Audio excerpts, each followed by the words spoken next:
What's up, Jesus lovers? I'm Nakia, and I'm making this video because God told me 3 times to share my testimony about how I've been married to a cheater. And I promise you, you never know what's behind the smile of a person or what people actually go through.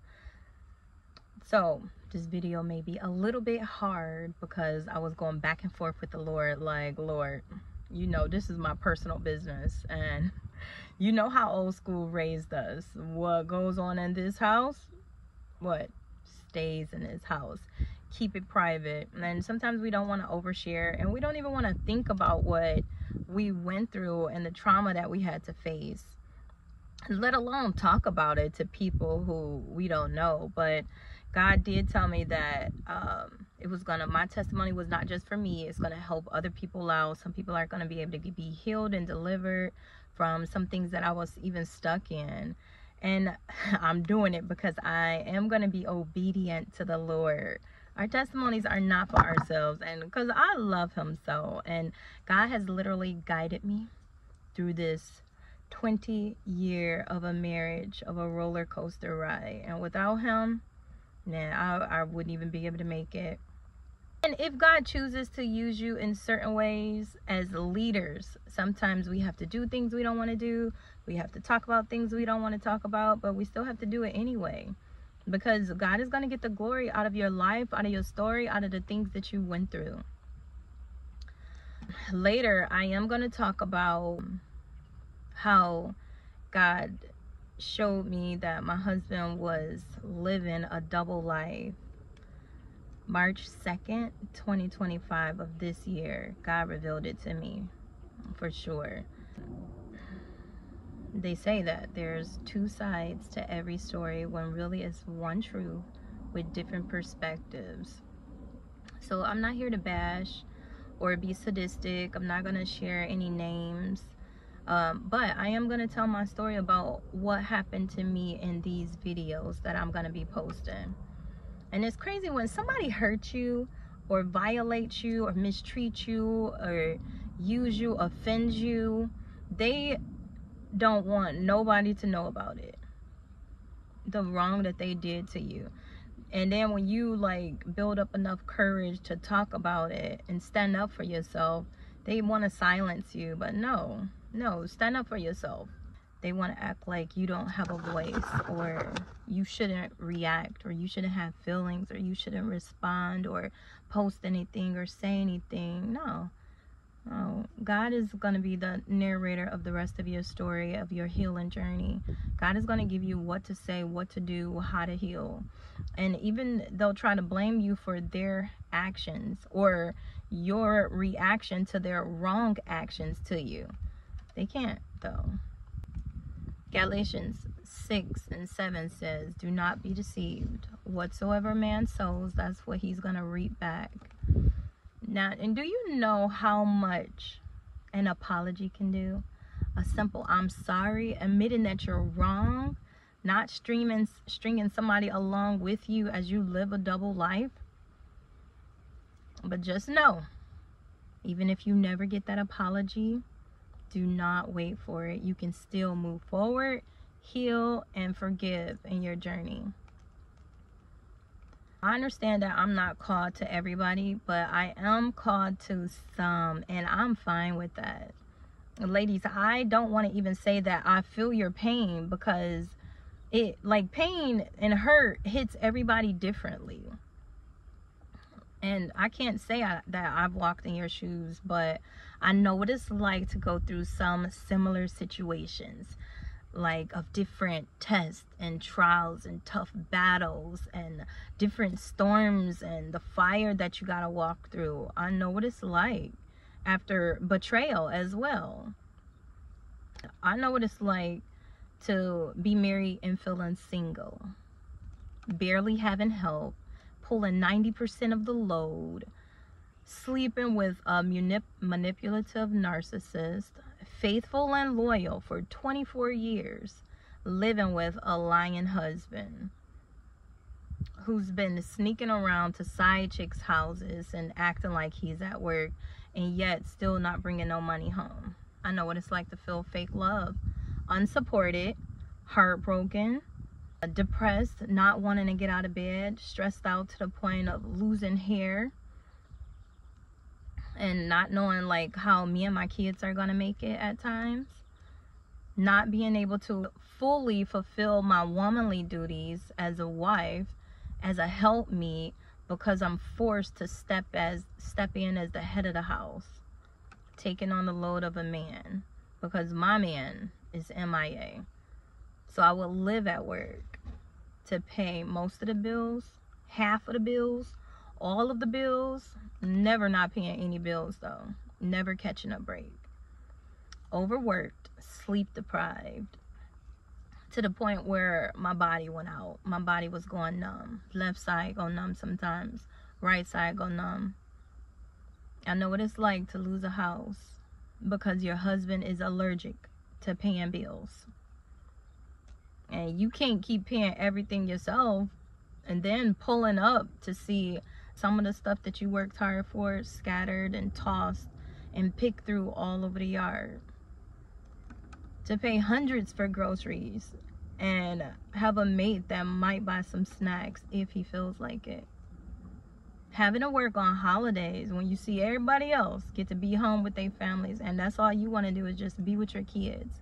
But since you're covering most or all of the bills, you got to come through for Christmas gifts and cover that, for clothes, for school field trips, necessities, because you cannot let your kids go without. Paying for all the birthday parties and family vacations while a husband is doing whatever he wants with his money. And when you ask for help, you get excuses, silence, and false hope. Having to even ask people to drop your kids off and pick them up from school so you can live at work to provide for them. I know what it's like to support your husband's dreams and pay for him to go to trucking school in hopes that one day you'll possibly get the help that you need to cover the bills for you and his kids, and you don't reap any benefits from it. I know what that feels like. And to have your man even charge up your credit card, borrow money and take money from your secret stash and tell you that he's gonna pay you back on the 33rd. There's no 33rd. In addition to paying for his rental cars because his car went out and broke down, he gets into 4 and 5 accidents in 1 year. And then you have to take care of the rental charges as your insurance just skyrockets. And then you get banned too on top of that from rental car places when you were just trying to do the right thing, hold your man down, make sure he gets to work so he can hopefully help you pay bills. Even supporting him in his next dreams of becoming a used car salesman. So you buy the used cars and then allow him to fix it up to sell it, but you don't get a return profit from it, a good return profit. So you have to gracefully bow out. I know what it's like to follow your husband's lead. The new house that you got, you can't afford to keep paying it by yourself, so you end up packing up half the house, putting it in storage, and because he said that that's a great idea, and then he doesn't pay the bill for the storage, so you lose the stuff you worked hard for again, half of it at least. I know what it's like to find out that he didn't pay the mortgage when you put everything in his hands, and you were even giving him half at times for a year straight, to the point where you were almost about to lose your new house, but God said no, and God called it to your attention for you to start taking over and taking care of the business so your kids won't have to be out on those streets or be moving back in with their grandparents. And after all of that, I know what it's like to hear your mate say, "We don't love them whores." Then find out he lied and secretly sent her money for hair and nails and other things, food, when you can't even afford to get your own done yourself because you're using every dime to pay for all the bills. Then lie about it and say it's his friend's girl. His friend was sending him the money to send to her. You know, make that make sense. It don't. I know what it's like to sacrifice your time, effort, energy, selling t-shirts, face painting, decorating, you know, getting multiple jobs by any means necessary to pay for all the bills until your husband can get back on his feet, as he starves your marriage, your relationship, and you find him on someone else's page flourishing them. And then you see one of the side chicks claiming that she's been in a relationship for 5 years, and you see his hands on her page, or the background of his big head or something, you know, because side chicks can't post a married man. Even seeing I know what it's like, feeling the feeling of having seen his initials tattooed on her chest. I know what it's like to be degraded and blamed for his shortcomings, and feeling low self-worth and unsure because you found out he went to strip clubs, disrespectfully liked half-naked girls on social media and stuff, and was found secretly chatting in their DMs. I know what it's like. And then he deleted you, didn't want to tell people about you while you holding the family down. Some of his friends even tried to hook him up with even more side chicks. So you tell him, express how you feel, and then he says, she's just being controlling. She don't want me to hang out with none of my friends, as if you didn't have a reason to express your feelings about some of the friends that he had surrounded himself with. I know what it's like to find out that he pawned your wedding ring after you've been looking for it for years, only for him to say that you didn't deserve it anyway. And to find out that he stole your check that you was looking forward to using towards your kids as like for Christmas and stuff. The one that you worked hard for, and he lied about it.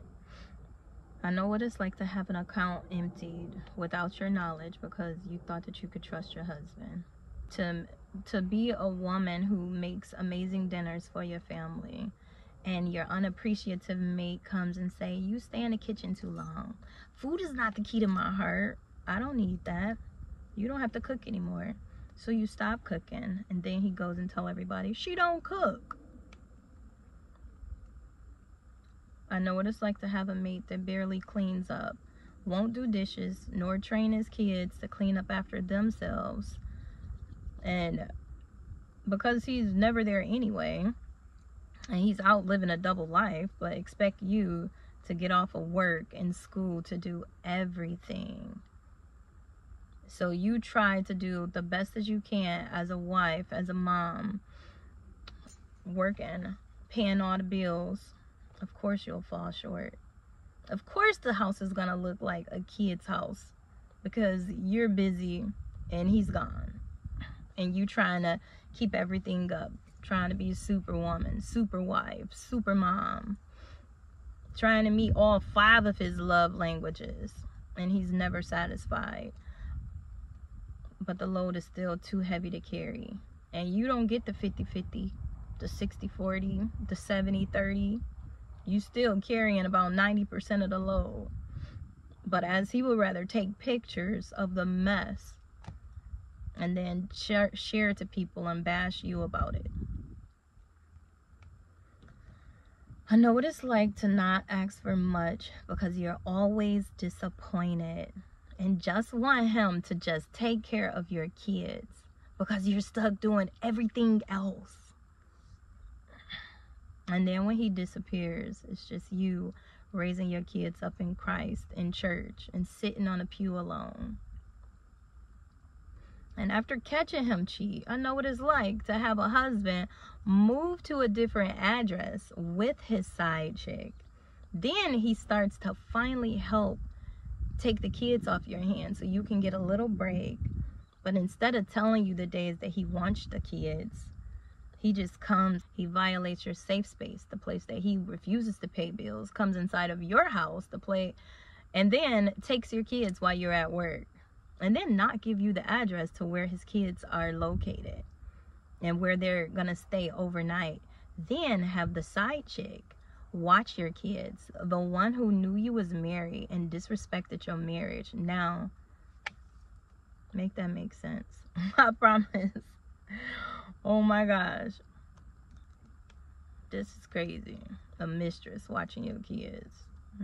Okay, anyways, I even know what it's like for your husband to take your mail, run from child support. And can you imagine, you've been nothing but nice to him, but he would rather watch you struggle and suffer than to put money in your hands? Refusing to help you pay for the place that his kids reside in. And when he know that you purchased the property with 2 incomes, rather lurk and wait and watch you struggle and wait for you to sell and just try to take half. Won't even help you fix it up. So you got to do what you got to do and get your friends and your co-workers to come and help you do what he wouldn't do. But you better know that the Lord has truly been keeping me. When I go to church, I got to hear a word from the Lord. I got to sit in his presence. And I'm at the altar for a reason. When I don't have the word to say, I'm definitely just going to lift up my hands. I probably done called on, since March 2nd when God revealed a lot of this stuff, I done called on the name of Jesus probably hundreds of times.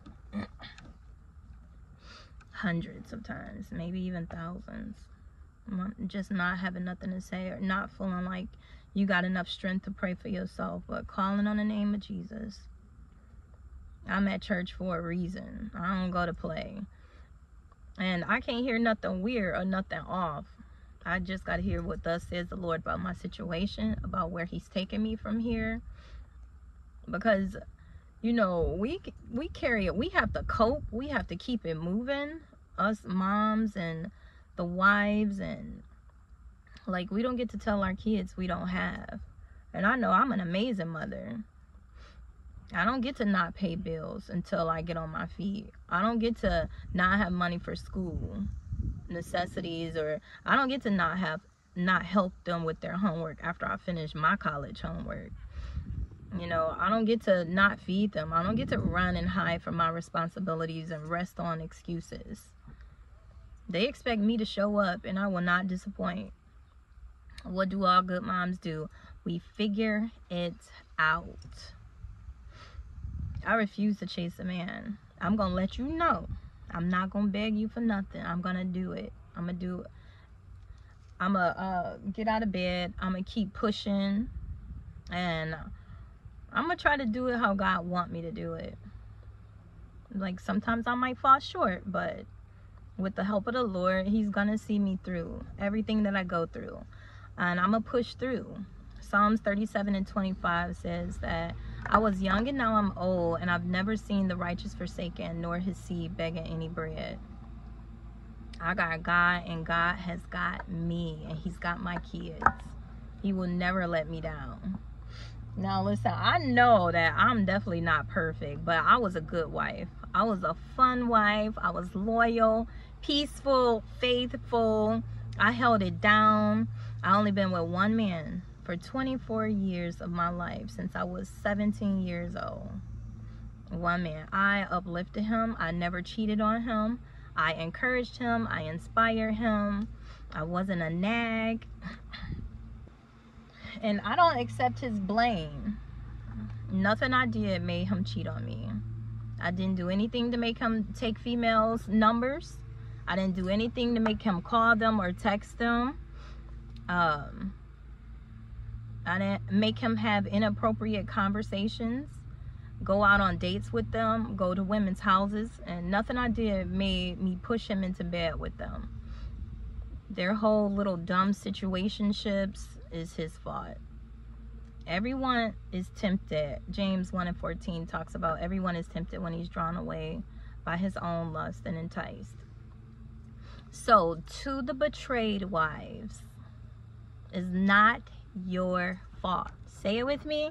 It's not my fault. I do not accept the blame for what my husband did to me. It was his decision to live I don't care what you look like. I don't care what your weight size is. I don't care about none of that. It's not your fault. Don't let him try to blame it on anything that you changed, and as if he didn't change, or you can change together and grow together and help each other together. It's not your fault about what your mate did to you. It was his decision to live a double life, being a big, lustful, betraying, lying cheater. That's 100% his fault, and it's on him. So, and some of his behaviors probably was before you even met him. And if you were able to stay faithful, despite his flaws and his shortcomings and the fact that he didn't pay bills, he could have stayed faithful too. The Lord will hold him 100% responsible for his actions, and so should you. Don't try to meditate on the good that he did and let it override the hell that you went through, because it's easier to settle in disappointment.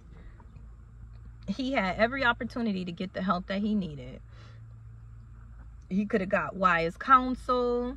He could have told you the truth. He could have surrounded himself with godly men, got a mentor, went to his pastor, therapy, Jesus, whomever. He could have closed the chapter with you before he opened a new one. Despite the hell that I've been through, I know what it's like to be on your face before the Lord, weeping and praying and fasting and hoping that things will change, wondering why things won't change. But you can't change a person. They have to be willing to change. They have to want to change. Even I love that some people try to give me advice on what they would do, but if they haven't walked in your shoes, they can't always help you. You might be the pioneer for a specific situation. But I know that some of us even try to be the best wife to the best of our ability, feeling alone, like nobody understands. You try to put your foot down, your foot gets stomped on. You want to leave then, and then God tells you to stay, or God tells you to wait, or God tells you to give an extension, and you have to be obedient to God until you get a release. But one thing I know, I was never in the fire alone. I declare that God has been carrying me through this 20-year roller coaster ride of a marriage. He's been my guide. He's been in the storm with me. He's been protecting me. He's been in the fire with me. He's been carrying me through. He's been the lifter of my head. He's been my peace. He's been my protector. He's been my provider, my strength, my healer.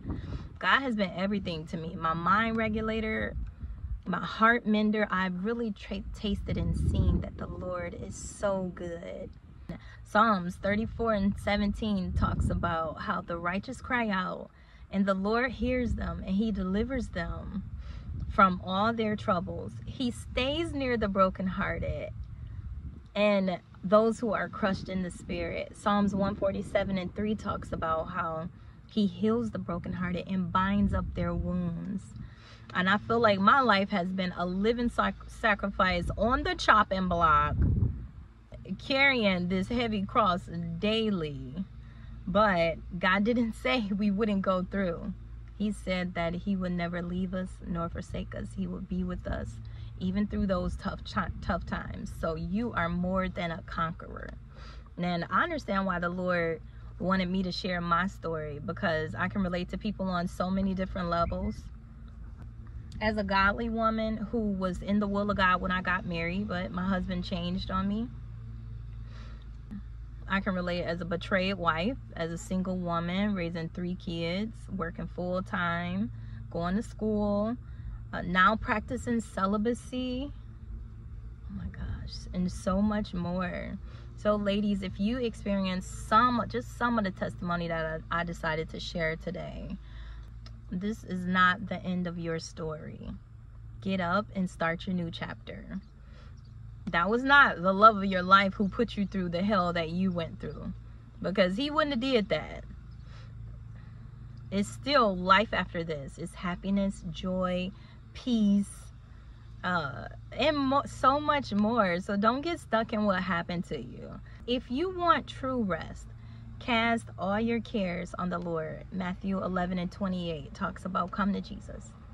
All of you who are weary and burdened, and I will give you rest. Take my yoke upon you and learn from me, for I am gentle and humble in heart, and you will find rest for your souls. For my yoke is easy and my burden is light. Get a part of an anointed ministry. Like, surround yourself with godly women. Get wise counsel from your pastor or from your first lady. Link up with people who walked in your shoes and are actually walking in forgiveness. Go to therapy and get healthy for yourself first and then your kids. And Jesus lovers, I am not promoting divorce. I love love. I love seeing love. I root for love. I believe that the God we serve is a God who's able to restore even dead marriages. He did it for mine once before. And especially if both parties are trying to work on it, it takes two. Not one, it takes two. And when I say he did it before in my marriage, that was a few years ago when I filed for divorce the first time. But marriage is not for the weak. Do whatever it takes to save your marriage. Bruh, this was the most work I ever had to do in my life. Listen to what God says for you to do for your specific situations, not just people. Make sure you fast and pray over your marriage too. Don't get too comfortable in your marriage either. Starving your mate, not meeting your spouse's needs is a compromise. Both parties should feel heard and get their love languages met and be willing to make small adjustments. Stop looking for other men and women outside of your marriage to fill what your mate is asking, what your mate is going to be able to do in due time. Stuff just don't happen overnight. My situation is totally different. For the ones who are holding on to dead things, close the door. Close that chapter. Don't romanticize about the potential in a cheating husband who doesn't change his patterns. He just keeps doing the same thing over and over. No. Recognize them for who they are. Be okay with being the villain in their fake stories. Stop caring about the lies that they tell themselves just to cope with what they did to you. And you're the prize. You're the good thing that they lost. They didn't consult God on how to handle you with care anyway. And their sins were premeditated. They focused on it long enough. It was in their heart and they acted out on it. The enemy, as soon as the enemy got his claws in them, they became like his puppet. And now they became stuck. So pray for them. The Bible says pray for your enemies. Those who used you, pray for them. Manipulators will tell you what you want to hear. Watch their actions. And they'll try to hold on to you because they know that you're a good thing as they live their double life. But don't allow them to. The Lulu narcissists, they will blame you for everything wrong in their lives, including their own mistakes. So stop trying to explain yourself to a brick wall. What you gonna do? Explain your hurt and your trauma and what they did to you and they don't even care? Stop giving them access to you. Now, this is just part 1 of the video that I'm posting. So I was just sharing a little bit of how I can relate to people and some of the stuff that I went through. Next video I'll post as the Lord leads, probably tomorrow or something. I also have some words for side chicks who comfortably, knowingly live in the shadows and wait just to destroy God's families. I don't know what reward you think you're gonna get, but I'll upload part 2 when I get free and probably put it in a book too, so we all can heal and forgive and move forward, because we got kingdom work to do and we can't be stuck holding on to the past. We have to move forward. Deuces, Jesus lovers.